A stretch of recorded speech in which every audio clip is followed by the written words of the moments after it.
Hi hello to all. ఈరోజు ఒక కొత్త కథ. ఒక నిరుపేద రైతు ఎండలో కష్టపడుతూ పనిచేస్తూ ఉంటాడు. ఉన్నట్టుండి అతని గొడ్డలికి ఒక గట్టి పదార్థం తగులుతుంది. ఏంటా అని తొలగించి చూస్తే ఒక బంగారు కాయిన్ చూడడానికి దగదగా మెరిసిపోతూ ఉంటుంది. ఈ కాయిన్తో నా కష్టాలని తొలగిపోతాయని చెప్పి ఆనందంతో పరిగెత్తుకుంటూ వెళ్ళి ఆ ఊర్లో ఉన్న గోల్డ్ కొనే షాప్ దగ్గరికి వెళ్ళి చూపిస్తాడు అనమాట.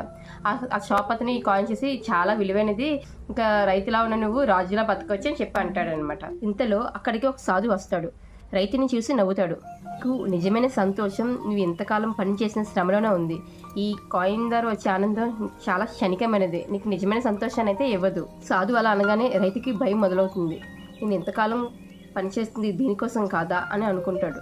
నిజమైన సంతోషం దేనిలో ఉంది? డబ్బు శాశ్వతమైన ఆనందాన్ని ఇవ్వదా?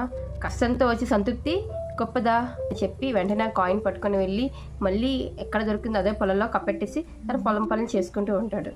ఆలోచించండి. Thank you.